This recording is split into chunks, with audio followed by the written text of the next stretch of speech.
8월 20일 수요일 새벽입니다. 오늘 같이 기도하실 말씀은 출애굽기 32장 7절에서 14절입니다. 그 중에 13절 14절을 읽어드립니다. 주의 종 아브라함과 이삭과 이스라엘을 기억하소서. 주께서 그들을 위하여 주를 가리켜 맹세하여 이르시기를 내가 너희의 자손을 하늘의 별처럼 많게 하고 내가 허락한 이 온 땅을 너희의 자손에게 주어 영원한 기업이 되게 하리라 하셨나이다.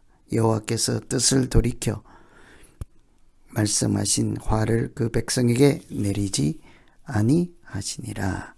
아멘. 오늘 이 말씀은 금송아지 사건과 관련된 말씀이죠. 모세가 시내산에 올라가서 하나님을 만나는 동안 그 백성들은 산 아래에서 우상을 섬기는 참 비극적인 일이 생겼습니다.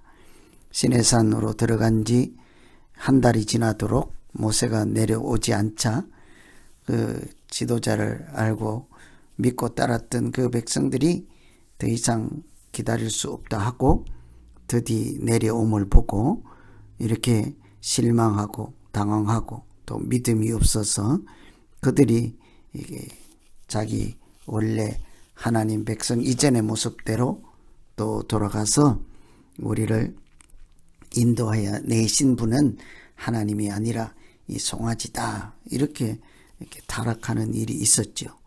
그런 일이 있음에도 불구하고 하나님께서는 그 백성들을 여전히 사랑하실까요? 아니면 그들이 한 잘못에 대해서 마땅히 징계를 내리시고 또 진멸을 하고 새롭게 출발을 해야 할까요? 하나님은 이런 어려운 일이 있을 때 어떻게 백성을 사랑하시고 인도하시는지를 보시고 기도하면 되겠습니다. 우선은 기도를 들으시고 뜻을 돌이키시는 것을 볼 수 있습니다. 최악의 경우에도 자비를 베푸시는 하나님을 볼 수 있죠. 12절 어찌하여 애굽 사람들이 이르기를 여호와가 자기의 백성을 산에서 죽이고 지면에서 진멸하려는 악한 의도로 인도해 내었다고 말하게 하시려 하나이까. 주의 맹렬한 노를 그치시고 뜻을 돌이키사 주의 백성에게 이 화를 내리지 마옵소서. 모세가 나중에 듣고 보니 하나님께서 우상을 섬긴 백성들을 모두 진멸하시겠다 하였습니다. 진멸은 하나도 남기지 않고 다 죽인다는 뜻입니다. 이 소리를 듣고 모세는 그동안에 지금까지 놀라운 얼마나 큰 하나님의 기적 은혜가 있었습니까? 홍해를 가르고 바위에서 반석에서 물이 나고 광야를 지나고 이런 얼마나 많은 하나님의 은혜가 있었습니까? 이제 그 일들을 생각하니 하늘이 무너지지 않겠습니까? 그래서 이 모세는 하나님께 이렇게 매달릴 수밖에 없겠죠.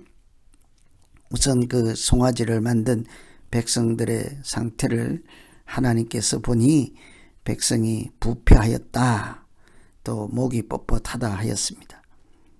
이 부패하였다 하는 것, 썩었다 하는 것은 죽었다 하는 것이죠. 송아지를 만든 것은 하나님과 계약을 파기하고 이렇게 계약서를 찢어버렸으니까 무관한 관계, 하나님으로부터 떨어져 나갔습니다. 그러니 하나님께 붙어 있지 않은 상태가 된 것은 그들에게 죽음이죠. 그들이 그렇게 된 것은 목이 뻣뻣하였기 때문이라. 목이 곧은 백성, 멍에를 매지 않는, 멍에를 매는 데 익숙하지 않은, 그래서 그 하나님의 뜻을 거역하고 말씀을 따르지 않는 상태, 목이 뻣뻣하다 하죠. 농부의 말을 듣지 않는 소라는 얘기입니다. 이런 상태에 있을 때 모세가 할 수 있는 것은 그럼에도 불구하고예요. 하나님 앞에 나가서 그 백성들을 불쌍히 여겨 달라 하는 한 가지 기도밖에 없었습니다. 그런데도 참으로 놀랍게도 하나님은 뜻을 돌이키사 말씀하신 화를 백성에게 내리지 아니하셨다고 하죠. 이 백성들이 살아날 수 있는 길은 단 하나였습니다. 모세가 하나님께 매달려 기도하는 것밖에 없었습니다. 여러분, 하나님은 우리가 아주 죄에 타락해 있을 때라도 기도하는 자를 망하게 하지 않습니다. 그냥 버려두지 않습니다. 하나님께서 우리의 죄 중에 있을 때도 우리의 기도를 들으시고 죄를 사하여 주시는 은혜의 하나님이 있지 않습니까? 십자가 달리실 때 예수님은 저들의 죄를 사하여 주옵소서. 그들이 죄인 것 아니까 저들의 죄를 이라고 하잖아요. 죄인임에도 불구하고 저들을 용서하고 사하여 달라 하나님의 사랑입니다. 죄인 아닌 사람이 하나님께 자비를 구하지 않습니다. 하나님은 이처럼 모세의 기도를 들으시고 그들이 죄를 짓고 우상을 섬겼음에도 마땅히 죽어야 함에도 은혜를 또 한 번 베푸시는 하나님을 볼 수 있습니다. 그러니 그 기도가 얼마나 중요하겠습니까? 우리가 모두 하나같이 어떤 경우에도 기도하는 것을 포기하지 않고 하나님 앞에 나아갈 때 하나님은 생명의 길, 피할 길, 구원의 길을 인도해 주실 줄로 믿습니다. 두 번째는 언약을 기억하시고 사랑을 베푸는 것을 볼 수 있죠. 13절 주의 종 아브람과 이삭과 이스라엘을 기억하옵소서. 주께서 그들을 위하여 주를 가리켜 맹세하여 이르기를 내가 너희의 자손을 하늘의 별처럼 많게 하고 내가 허락한 이 온 땅을 너희 자손에게 주어 영원한 기업이 되게 하리라 하셨나이다. 모세가 그 백성들이 죄 가운데 있음에도 하나님 앞에 나가서 기도할 수 있었던 까닭은 하나님 말씀을 의지했기 때문입니다. 하나님 말씀에 소망을 두었기 때문이죠. 과거에 아브라함에게 하셨던 약속, 이삭과 야곱에게 하셨던 약속을 하나님은 틀림없이 한 채의 착오도 없이 이루어 가실 것이라 하는 믿음이 있었습니다. 그래서 저들을 살려주세요 하지 않고 하나님 하신 말씀을 기억하여 주십시오. 그 조상들에게 하셨던 언약을 기억해 주십시오.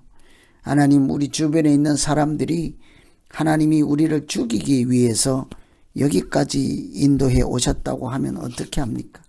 하나님, 우리가 연약하고 죄인임에도 불구하고 조상들에게, 믿음의 선조들에게 했던 하나님 말씀대로 하여서 하나님 영광 받아 주십시오. 우리를 보지 마시고 말씀을 기억하여 주십시오. 하나님은 그 언약대로 하셨습니다. 아무리 그의 백성이 죄를 짓고 연약하고 할지라도 하나님은 그 언약이 반드시 성취되게 하십니다. 말씀대로 이루어 가시죠. 하나님의 말씀은 1.1획도 어긋나지 않기 때문입니다. 신실하신 하나님, 끝까지 약속을 지키시는 하나님, 그런 하나님의 성품이 우리에게는 소망이 되는 것이죠. 하나님께서 우리에게 주신 약속이 우리에게는 소망이 되는 것입니다. 그래서 우리가 이 믿음 생활할 때 항상 기억할 것은 하나님이 우리에게 또 믿음의 조상들에게 말씀으로 어떻게 말씀하셨고 무슨 내용을 약속하셨고 어떻게 이루어 가시는지 그 하나님의 말씀이 능력되게 하시고 소망되게 하여 주십시오. 하나님, 우리가 연약하지만 우리가 아직 어리지만 하나님 그 언약대로 이루어 주셔서 우리가 하나님의 그늘 아래 은총 안에 머물게 해 주십시오. 이게 우리가 해야 될 기도 있지 않습니까? 오늘은 출애굽기에서 아주 불행한 사건입니다. 모세가 산에서 얼른 내려오지 않을 때 산 아래 있던 백성들이 금송아지 우상을 만들어서 이것이 우리를 지키고 인도하는 하나님이라 할 때 하나님은 그럼에도 불구하고 모세의 기도를 들어 뜻을 돌이켜 재앙을 내리지 아니하시고 그 선조들에게 했던 약속을 기억하시고 재앙을 돌이켜 그들을 오히려 사랑으로 인도해 주셨습니다.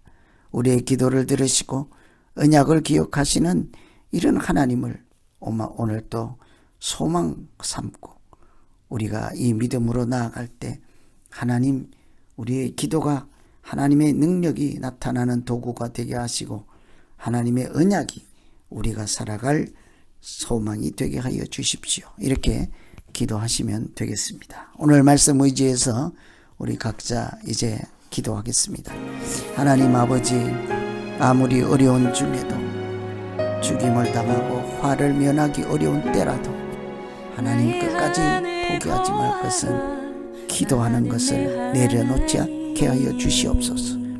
십자가에 달리실 때 마지막까지 기도하시고 십자가 위에서도 기도하시는 예수 그리스도를 우리가 생각하게 하시고 언제나 하나님의 은혜와 자비를 붙잡게 하여 주시옵소서. 말씀하신 대로 이루어 가시는 하나님, 신실하신 하나님, 우리의 소망이 되게 하여 주시옵소서. 우리가 늘 죄인이요 연약하고 부족할지라도 우리는 하나님 스스로 신실하신 하나님, 말씀을 반드시 이루시는 하나님, 사랑이 많으신 하나님께 소망을 두고 우리 스스로도 하나님의 거룩한 자녀로 살아가는 일에 또 용기를 내고 힘을 내게 하여 주시옵소서. 오늘도 오직 우리의 기도를 들어 응답하여 주시고 언약을 기억하셔서 자비를 베푸시는 하나님과 더불어 살아가는 날 되게 하여 주시옵소서. 예수님 이름으로 기도하옵나이다. 아멘.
모든 환란